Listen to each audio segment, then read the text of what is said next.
It's this time of year where I'm just so heavily reminded of God's love.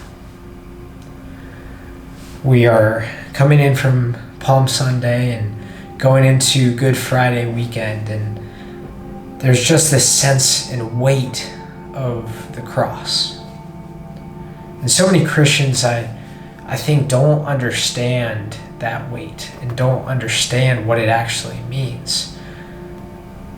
And I don't always understand it either, but I think the best way to figure it out is through the Word. One of the things I continue to go back and read from during this time specifically is John 15. And starting in verse 12, it says this. And it's Jesus talking. He says, "This is my commandment, that you love one another as I have loved you. Greater love has no one than this, that someone lay down his life for his friends. You are my friends, if you do what I command you. No longer do I call you servants, for the servant does not know what his master is doing, but I have called you friends, for all that I have heard from my Father I have made known to you." The weight of the cross is that Jesus came down, became flesh, lived a perfect life, free of sin, surrounded by sinners that hated him, despised him, pushed him away, persecuted him. And yet he said, I want to be friends with him. I want to be friends with her. I want to be friends with the people that despise me, that hate me, that push me away. I want to be friends with the people that put a perfect man on the cross.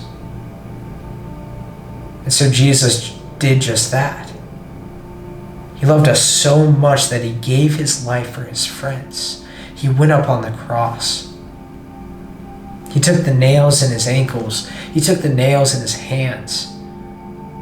I can't imagine the pain of that. I've broken a bone in my thumb before, and that was extremely painful. I cannot imagine having nails through my hands.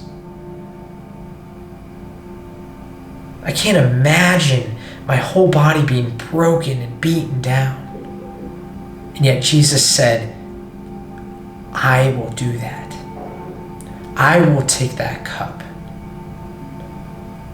in order that I can be friends and be in a relationship with these sinners. And so Jesus went up on the cross and he died. He loved us in the greatest way possible, as it says here. He died for his friends. And what's so amazing about it is that the story doesn't end there. 3 days later, Jesus rises from the dead, triumphant over death, triumphant over sin. We can rejoice this weekend. We can rejoice our whole lives because we can see that death has no sting. Sin has no hold over us because Jesus is triumphant.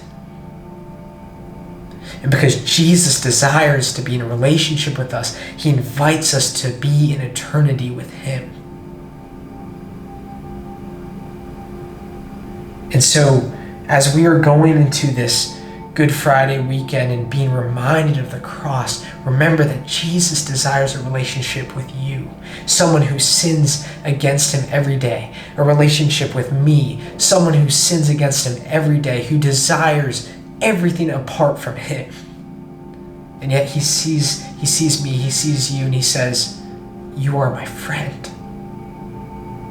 And I want you to be in eternity with me. I died for you. I loved you so much as my friend, as my son, as my daughter, as my brother, as my sister, that I died for you. And I defeated death. I defeated sin, that you may be in eternity with me. How great is that? And so as you're going into this weekend, I want you to seek after a relationship with Jesus. And invite his presence. Invite him into your heart. He commands us to love as he loved. So look around you as you're at church. Look around you as you're walking around this weekend. Say an encouraging word to someone. Share Jesus with someone. Because how great is the cross?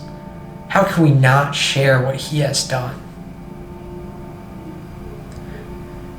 Love one another as he has loved us. Enjoy your Easter. Enjoy the cross. Enjoy your relationship with Jesus. Sit in his presence. Read the words that he spoke. Sit in the weight of the cross. Have a good Easter.